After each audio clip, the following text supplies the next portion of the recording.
After all, wherever you are always home.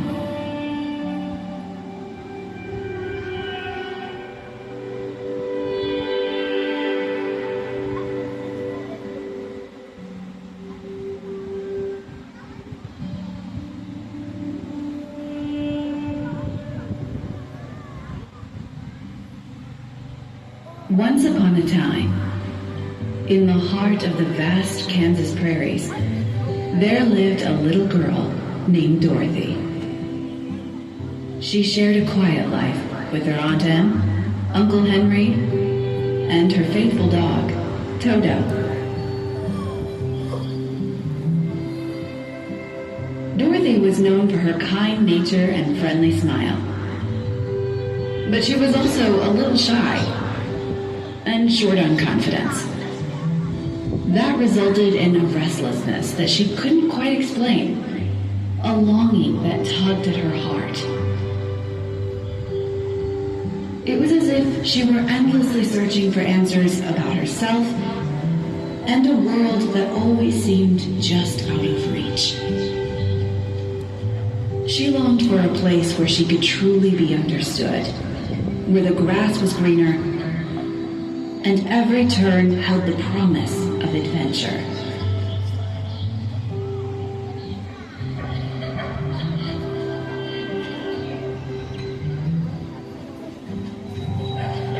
One day, as Dorothy and Toto played outside, a haunting murmur rippled through the air. Trees began to groan, while the tall grass shivered in dread. In the distance, a towering column of wind twisted violently, churning the earth beneath it and devouring everything in its path. "There's a cyclone coming!" shouted Uncle Henry. "Quick, Dorothy! Run for the cellar!" instructed Aunt Em. Too late. The winds seized Dorothy and her farmhouse, soaring into the sky, spinning wildly higher and higher, until the land below was ablaze.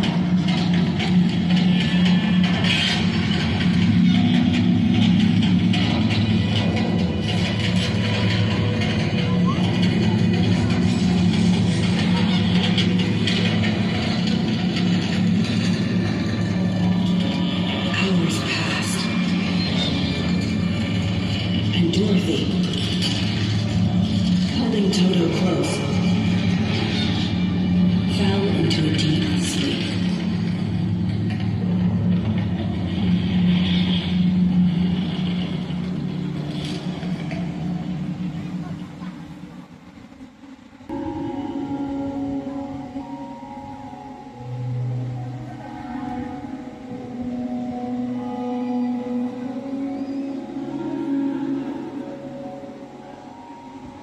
When she awoke, she was surprised to find her house had landed in a beautiful, colorful world.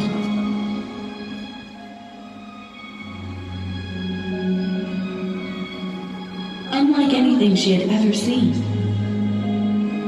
Stepping outside, Dorothy was greeted by a group of tiny, joyful people. The Munchkins. They thanked her for freeing them from the curse of the Wicked Witch of the East. Because, as it turned out, Dorothy's house had landed on the witch and squashed her.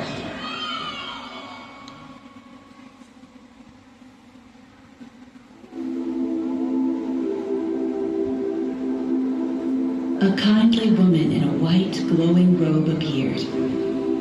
This was the Good Witch of the North, who explained to Dorothy that she and the Munchkins were now set free, because the Wicked Witch was dead. "But I have never killed anything in my life," exclaimed Dorothy. "No, but your house did, my dear," the Good Witch replied, with a gentle smile.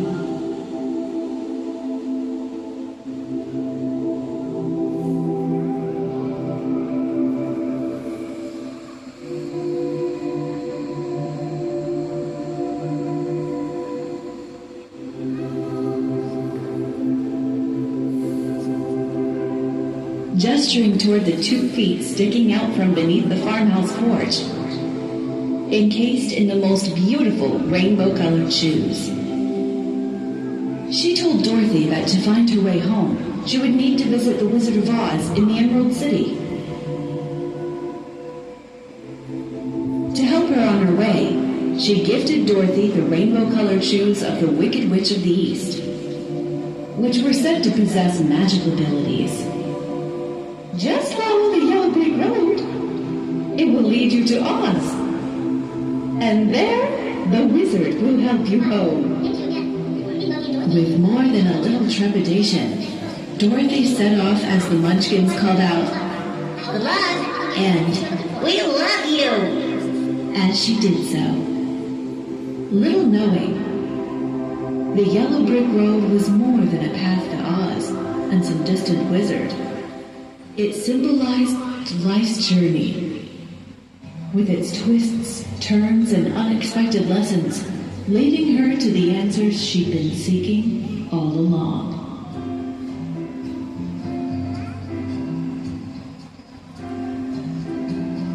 With her loyal dog Toto by her side, Dorothy began her journey along the yellow brick road. And to her delight, the newly gifted rainbow shoes fit her perfectly, giving her an instant spring in her step, which Toto had to run to keep up with.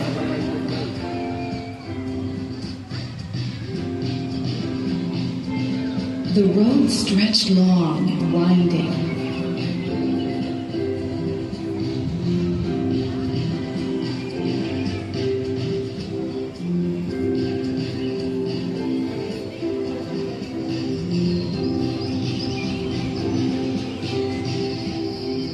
Threading through fields of vibrant flowers.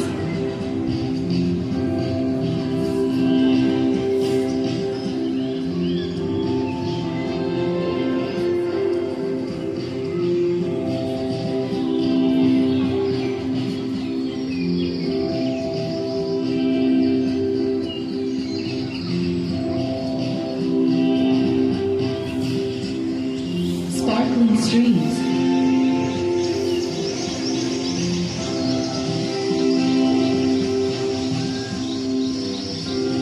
And rows of blossoming trees.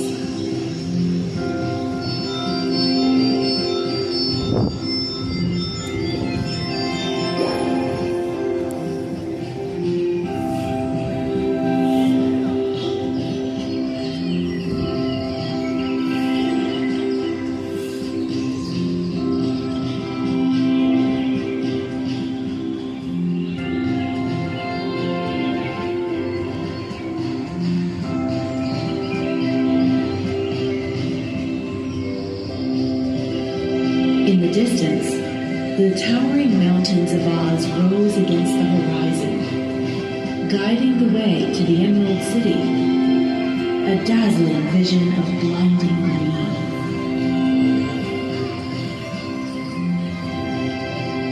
As Dorothy walked along, she stumbled across a scarecrow, slumped awkwardly on a pole in the middle of a cornfield. The scarecrow's face was crudely painted, with misaligned eyes and a wonky hat. He wore a patchwork coat and trousers so oversized they seemed meant for a giant, with stray bits of straw poking out from every seam. But what surprised Dorothy most was when the scarecrow winked at her. Amused, she approached him cautiously, and then, even more surprisingly, he spoke, asking if she would kindly help him down from his pole. Dorothy obliged, and the scarecrow thanked her. He then explained that he longed for a brain to think properly and to know things like real people do.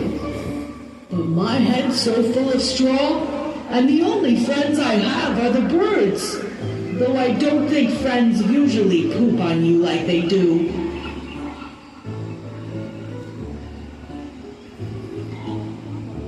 Dorothy invited the scarecrow to join her on her journey, suggesting that the Wizard of Oz might grant his wish for a brain, as well as her wish to go home. Delighted, the Scarecrow agreed, and together they continued down the road, arm in arm.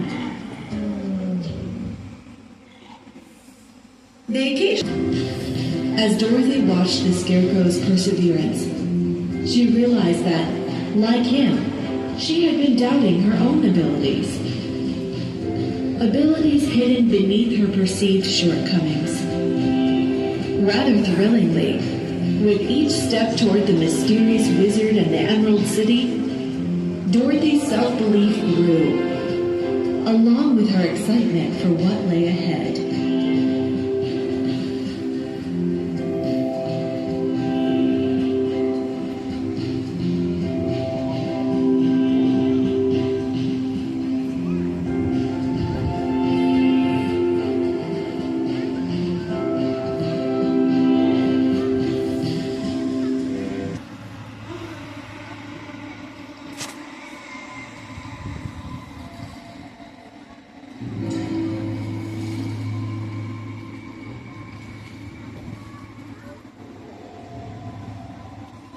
Dorothy and the Scarecrow soon found themselves in a dense forest of towering trees. The air was damp and heavy with the scent of danger, and shadows clung to every corner, causing Toto to bark in defiance.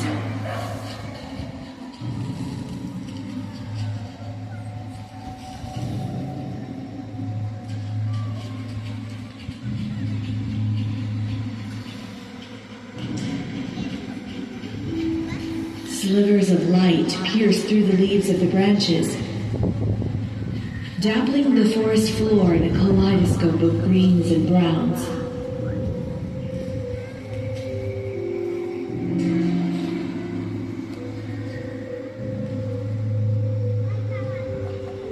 "This is far from Kansas," Dorothy whispered, hugging the Scarecrow.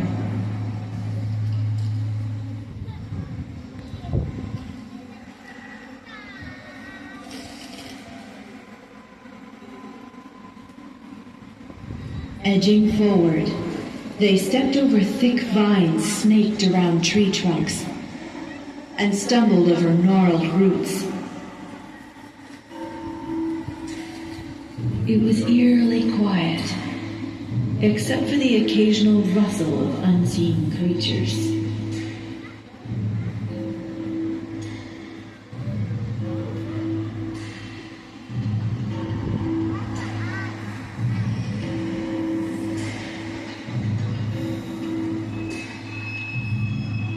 In the stillness, a faint groan echoed from a figure crafted entirely of tin.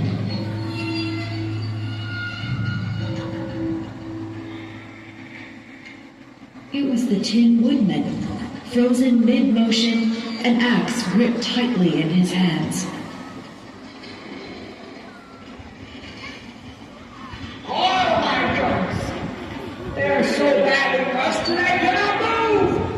Demanded the Tin Woodman. Dorothy and the Scarecrow doused him in oil, which he responded to like a thirsty plant. A twitch here and a creak there brought him back to life until his head spun round, coming to a stop with a backwards grin. The Tin Woodman explained that a wicked enchantment turned his body into tin. A kind metalsmith replaced each of my parts except my heart. And now I seek a new one, so I can love again. Together, they agreed to ask the Wizard of Oz for a heart, too. And with that, they continued through the forest, which grew darker and more menacing.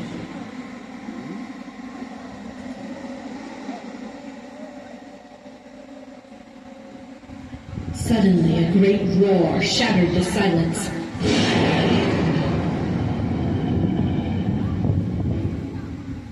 and a huge lion bounded onto the yellow brick road, knocking over the scarecrow and scaring Toto.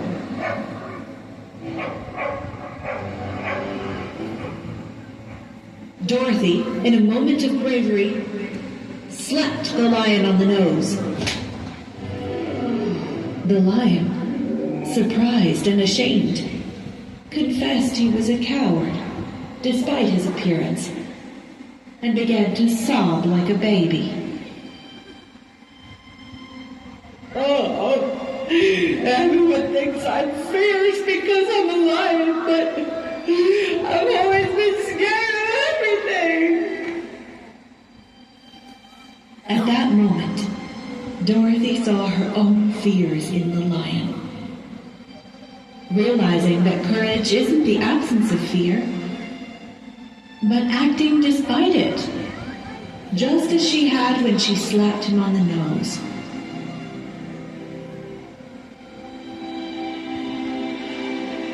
Moved by his honesty, she invited the lion to join their group, believing the wizard could give him the courage he longed for.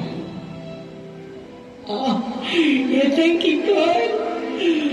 No, that would be wonderful, said the lion. Together, the four friends continued their journey.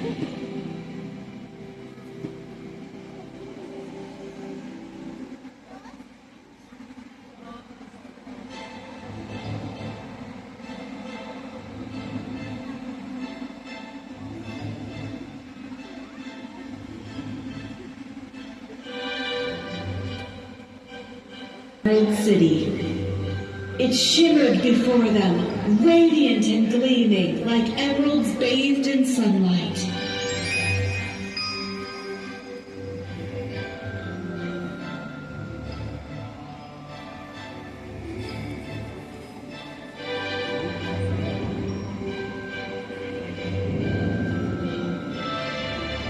The guardian of the gates greeted them and handed them each a pair of green spectacles,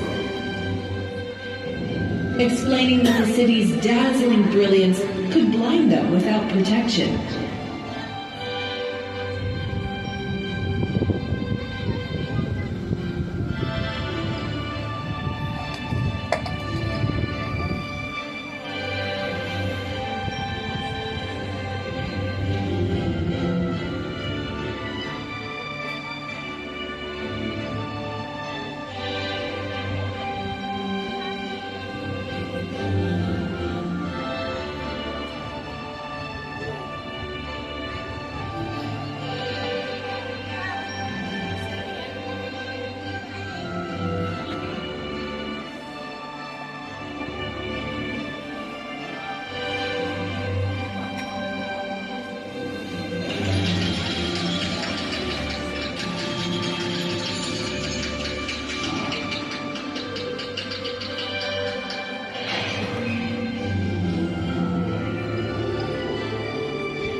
Once inside, they were escorted through the grand palace to the wizard's chamber.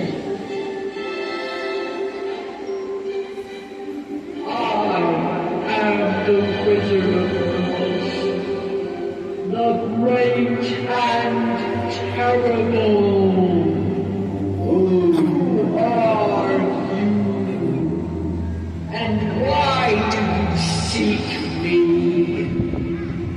As they spoke, one by one, the wizard appeared in a different form, depending on who he was talking to.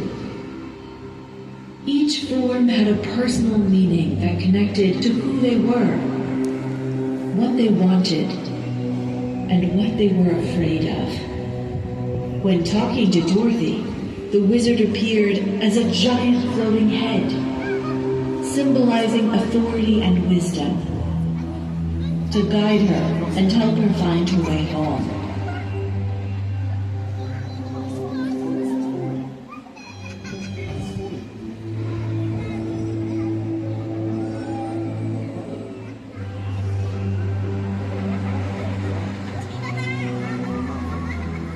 To the Scarecrow, he appeared as a kindly lady, symbolizing the nurturing nature and intelligence that the Scarecrow longed to be recognized for.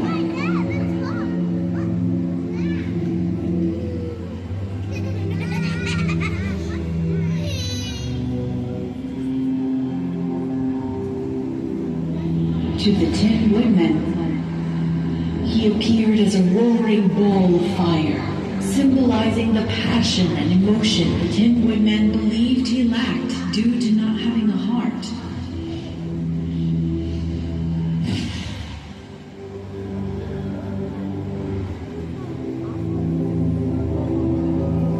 And finally to the Lion. The wizard took the form of a great beast, representing the strength the lion believed he was missing.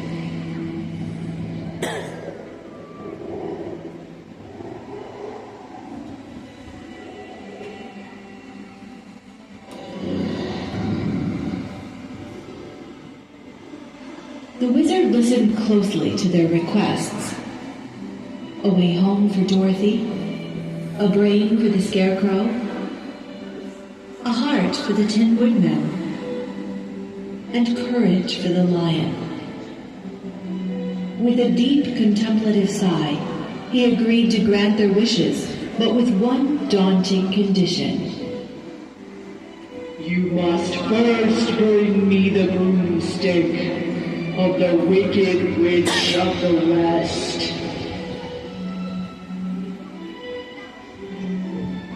Though fear gripped them, the group accepted, understanding that retrieving the broomstick from the Wicked Witch of the West was the only way to see their dreams realized. Together, they set off on their dangerous mission,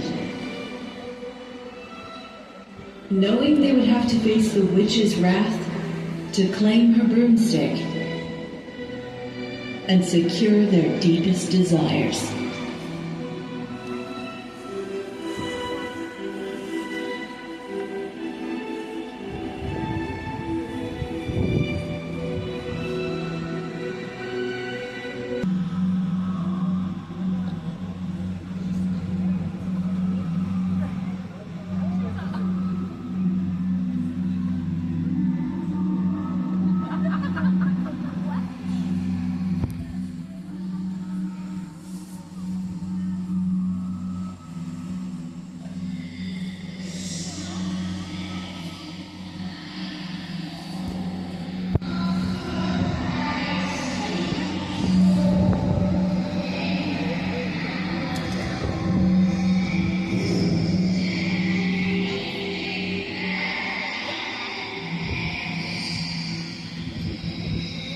The Wicked Witch of the West spotted them approaching.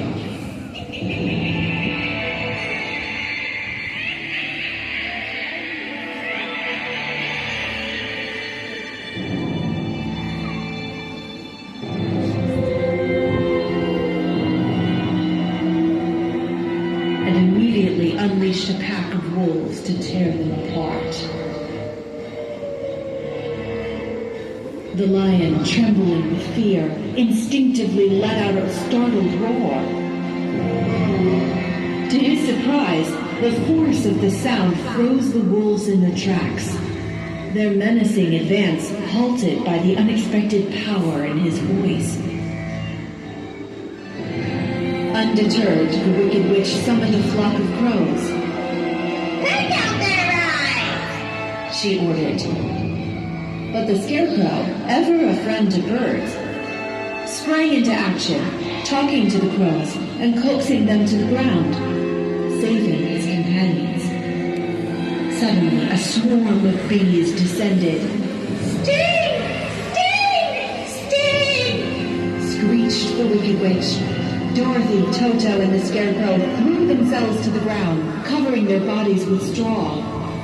But with a warm, determined smile, the Tin Woodman sprang into action.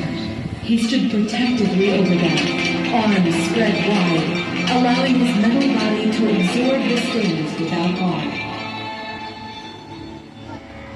Growing desperate, the Wicked Witch called upon her most fearsome servants, the winged monkeys. Seize them, my monkeys, and bring them to me! Swooping down from the sky, the winged monkeys overwhelmed the group with their strength.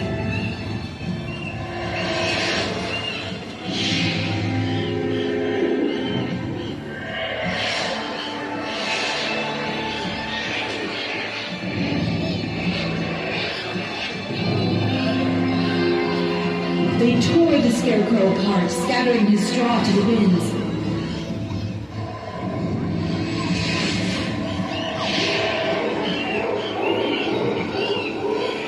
Threw the Tin Woodman onto a pile of jagged rocks. And captured the lion, locking him in a cage.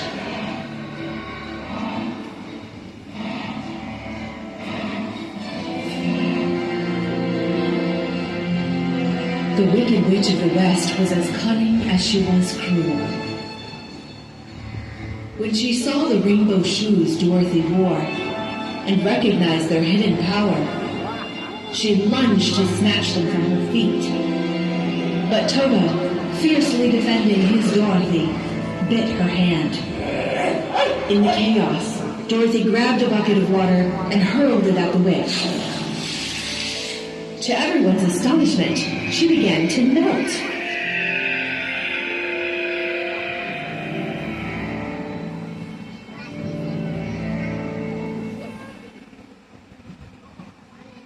Within minutes, all that remained was a puddle on the floor, with the witch's hat floating on top.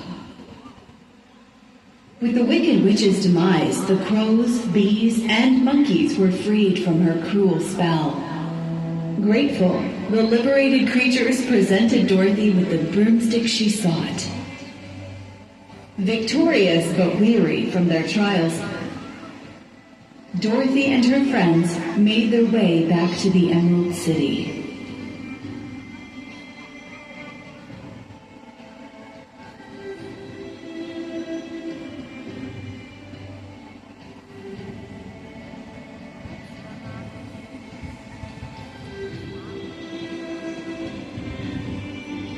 Back in the Emerald City, Dorothy presented the broomstick to the wizard.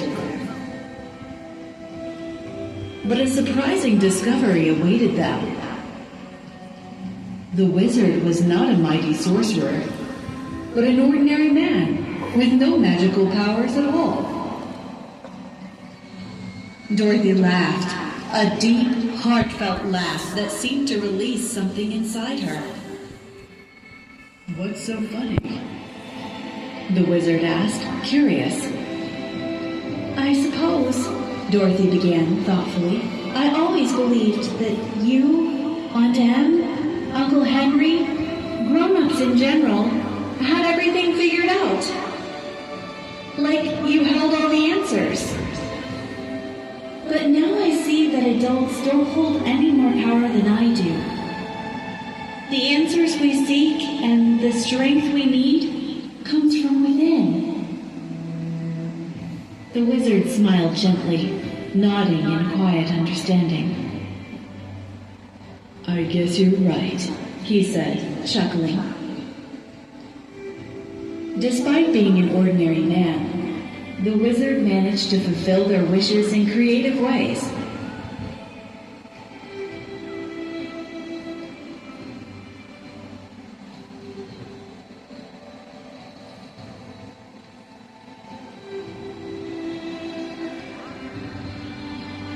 He gave the scarecrow a diploma, symbolizing knowledge.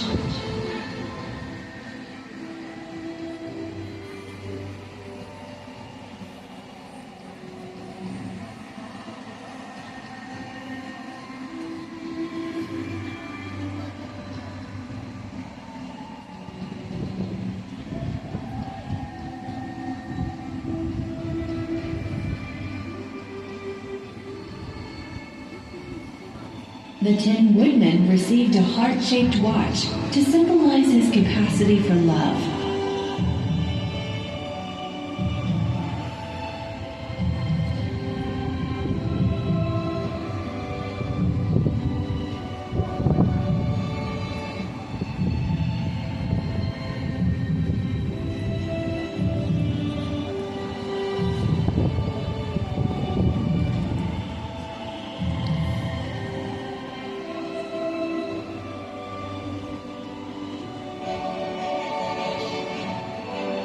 and the lion was given a medal to represent his newfound courage.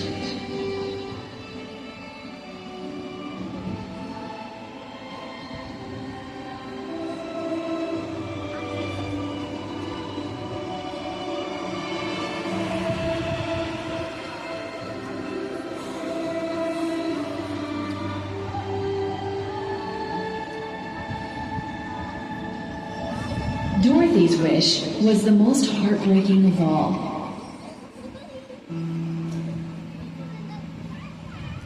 The wizard had tried to carry her back to Kansas in a hot air balloon. But just as they were about to leave, Toto leapt from her arms, and without thinking, Dorothy followed, disappearing into the clouds, just beyond her grasp once again. In that fleeting moment, her chance slipped away. The last fragile hope of returning home was fading before her eyes. As the balloon rose higher, Dorothy stood frozen as she watched it drift farther into the sky.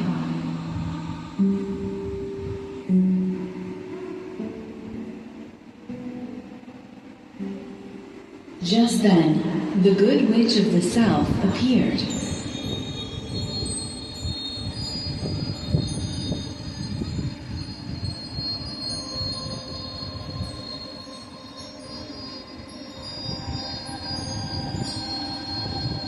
She explained that Dorothy had always had the power to return home.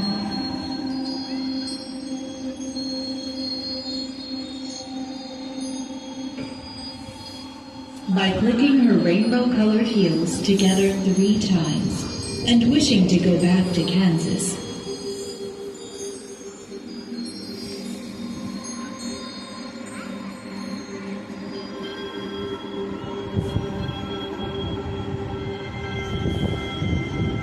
Dorothy hugged her friends goodbye, clicked her heels, and with Toto in her arms, she whispered, "You are always home. You are always home." In an instant, Dorothy was back in Kansas. In front of her farmhouse stood Aunt Em and Uncle Henry, their arms outstretched. Overcome with pure joy, Dorothy ran into their embrace.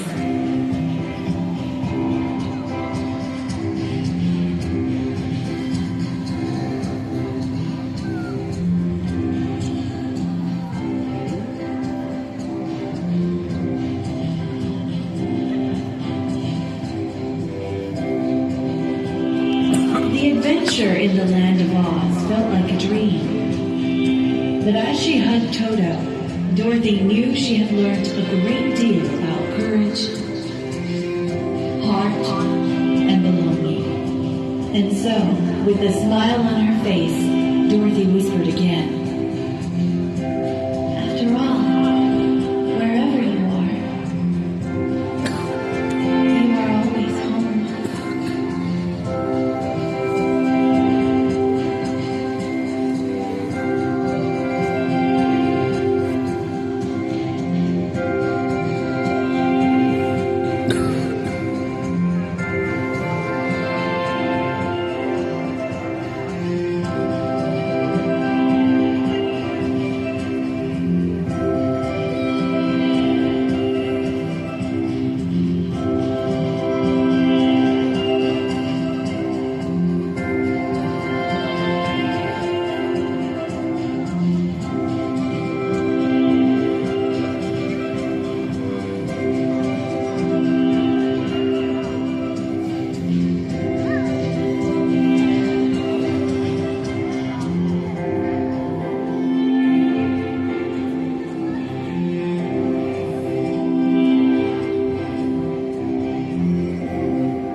your hands together for the Wizard of Oz Drone Show!